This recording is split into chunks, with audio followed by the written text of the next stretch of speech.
Hello! Earlier today I've stumbled across this React.js switch. If you know me, you probably know I'm all for understanding how things work in the back, and from that, building custom solutions that are the best for that particular case.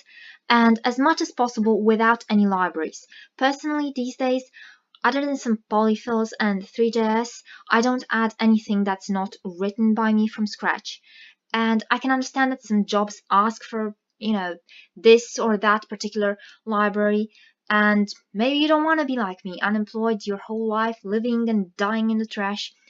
And also, I'm not dissing this person. I can understand they're just trying to learn React and putting quite a bit of effort into it.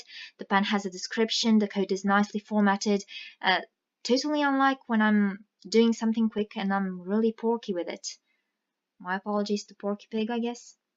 Anyway, so the thing is, it's always a bad idea to reinvent the wheel when it comes to these sorts of things like switches or other form elements. Instead of using the native HTML elements and just CSS, because this in particular here can be done with just CSS. In the case of other form elements, and depending on what you might want to do with them, you might need a tiny bit of JS for doing certain things, but in this case you can do it with just the CSS and the native HTML elements.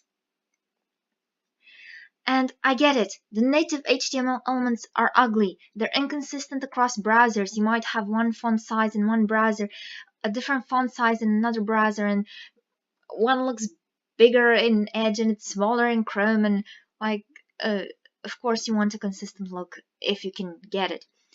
But the thing is, even though the native elements are a pain to style, they come with a lot of functionality, accessibility baked in, and you're just throwing all that away if you're choosing to recreate this kind of switch with just div elements and a library, React in this case.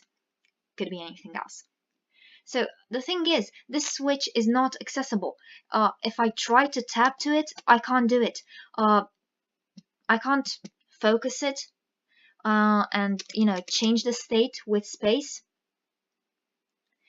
And not to mention that this here, it's including 2JS files, and that's over 155,000 characters, which would translate to, I don't know, something like about 8,000 lines of code. By the way, that's minified, the 155,000 characters. That's minified, and that's why I said it would translate to something like 8,000 lines of code. And this could just be done with about 50 lines of CSS, no more than you actually have in here. And also, one thing to notice here, what's being animated is the left property, which is a bad idea performance-wise. I'm going to link to this article in the description. And yes, I know it's old, it's 5 years old, but it's still relevant. Animate transforms, don't animate offsets. And one more thing here, it's using the center element, which was deprecated in HTML4, as you can see here, and HTML4 happened in 1997, which was 20 years ago. And one more thing here, the way this works is pretty unintuitive, because I've been clicking to change, been clicking here to get it to come to this other end, but it doesn't work like that. You need to click just this, and it took me a while to get this, that you have to click this blue dot there, and otherwise it doesn't really work. Anyway, I've been talking a lot and you're probably bored of it by now. So I'm the person who said fork it or forever hold your peace. So what I'm going to do now is show you how to do this with native HTML elements, with just CSS, and about the same amount of CSS, just about 50 lines of code, pretty much the same. So yeah, let's get started with that. So here we're going to have we're going to have an input element, input type checkbox, because that's how you get a switch. You use a checkbox. And this is going to have an ID. Let's say it's going to be switch. I don't know what else to call it. And then I'm going to have a label. So this label is going to be just label for switch, and switch doing something. I don't know. That should work. Label. Okay. And one last thing. Output here. For. This is also going to be switch. And here I'm going to have switch is. So I'm going to change to this. Switch is on. Actually, I'm going to use a span here.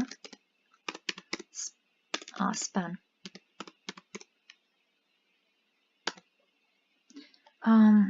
Okay. I'm always messing this up. Span class on, and I'm also going to have on. And then I'm going to have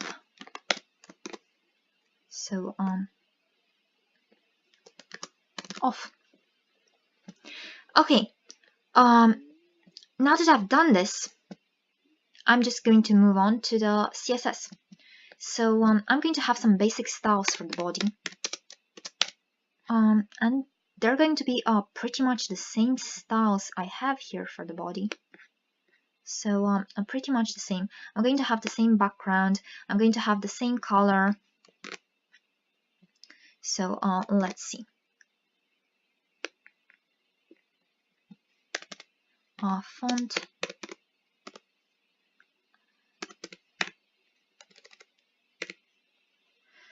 Okay, this should do it.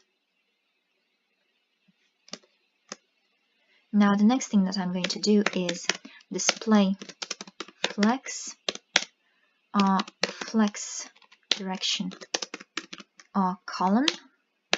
Okay, this should do it. Align items center. Then I'm going to have type checkbox, and I'm going to set position absolute, and I'm going to do left minus viewport width. Okay, and then I'm going to have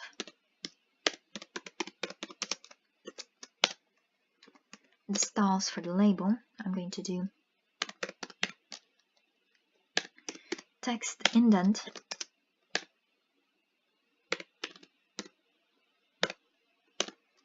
so this should do it. Okay, and then I'm going to need to set some dimensions, and from here, this is the switch, and I have some styles there, and as you can see, the width is half the viewport width. So that's pretty much what I'm going to do. So I'm going to set a width that's half the viewport width. So like this, and I'm going to set it here.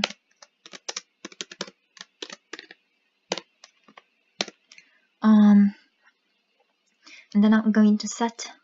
I'm also going to set a background that's going to be white, if I remember correctly. Okay, and then I'm going to set a height, and the height here is a quarter of the width. So this height is calc 0.25 times the width. Okay, so this should do it. And I'm going to set this height here. and this is going to be the height. And then I'm going to set a border radius.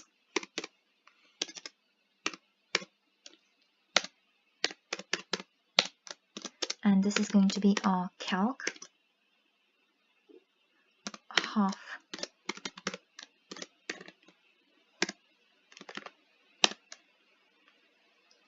So this does it.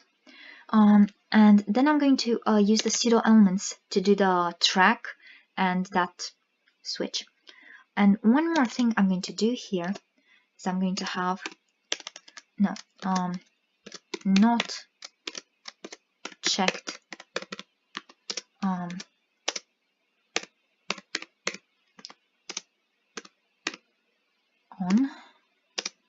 and then I'm going to have pretty much the same thing here,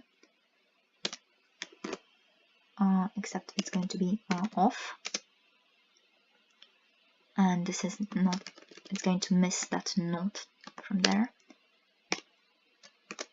It's going to be display none,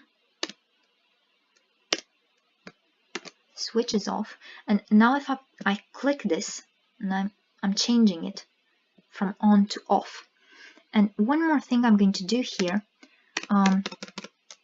order 1 to put this above the whole thing. And here I'm going to use the pseudo elements, so before and after, and I'm going to set a few things on them. So position absolute, top 50%, left 50%. One more thing I'm going to need to set here is going to be position relative. Okay, something else I'm going to need to set here is content just empty, and then I'm going to set border radius inherit, because that works just fine. Okay, and then I'm going to set a track width, and this is going to be calc, 0.8 times this width. So for the before, which is the track, I'm going to set width is going to be that track width, and the height is going to be 6%, and I'm going to have background darker gray or something. Okay, and then I'm going to have one more thing here. I'm going to have transform translate minus 50% and minus 50%. So this should do it. Now, the next thing that I'm going to do is I'm going to have an after here. And here I'm going to leave this dimensionless, and I'm going to add a padding, which is going to be 9%, and a background. I don't know, I think I need to use the DevTools color picker, but for now just leave it at this, and I'm going to do something else here. So here I'm going to use a calc value. So this is going to be calc, and I'm going to have a custom property x, which is 0 by default, and minus this, so 0 pixels.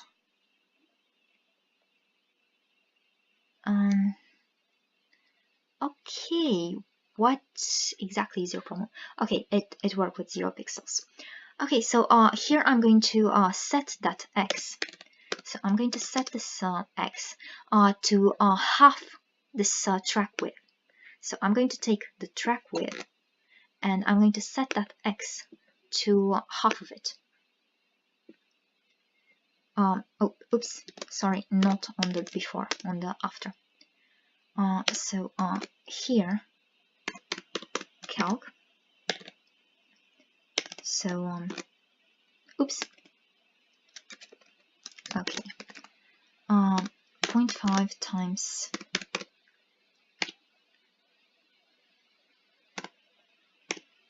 okay, now this should do it. And I can collapse this, and one thing I'm going to do, I'm going to have checked plus label, and I'm going to have after. Okay, and one more thing that I'm going to have here, minus 0.5, sorry, track width, sorry, I'm making this circular, which is not what I wanted. Okay, so wait.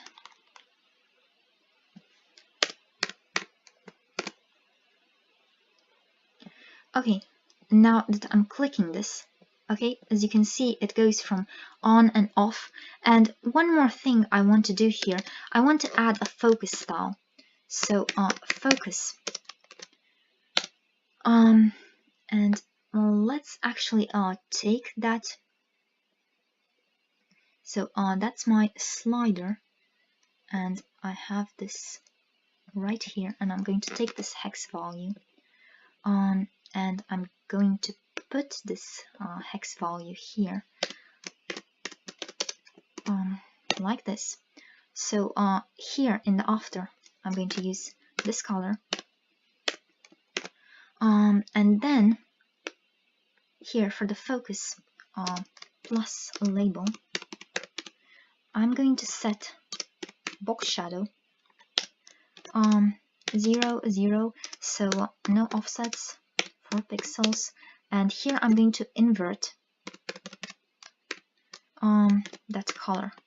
I don't know, to create a complementary color scheme or whatever you want to call it. I'm not good with colors, so I don't really know how that is supposed to work. So let's see what's wrong. Okay, what did I call you? Okay, yeah, I got it.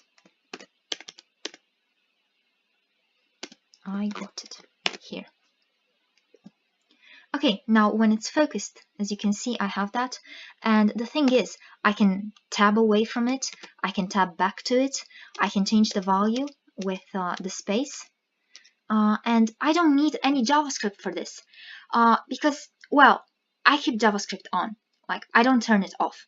But sometimes things happen that piss me off, like the thing that I wrote about in this article, which got a lot of responses surprisingly.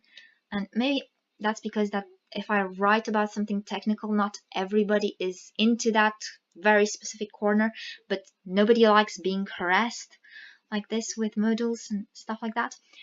So yeah, this is it.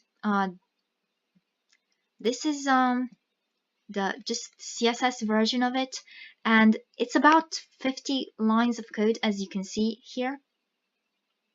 So there's actually, I can just take this out, and yeah, so it's the same number of lines of code, it's maintainable, it's just CSS, it's accessible. I mean, you can do this with touch, you can do it with keyboard, it should work with screen readers, I believe. So yeah, this is it for today. You can find the link to the finished demo in the description below. And if you have any questions, you can drop them in the comments or send them on Twitter. I hope you've enjoyed this video, and if you have, please consider supporting my work in one of the ways explained in the description, with a donation, or by getting me something off my Amazon wishlist, or at least by sharing this, because I think it's pretty cool what can be done with CSS these days. And the main reason why I did this is because, well, there are a lot of people who don't know better and might come across a React demo of this switch, and they might think that's the best solution. And in this case, it really isn't. Maybe if you're doing something like really complex, you should use React and maybe reinvent the wheel. Maybe you have a really complex system for reproducing all functionality or all accessibility stuff, maybe. But in this case, just for doing a simple switch, you can do it like this. And it's a lot less code and it's accessible. So yeah, this is it for today.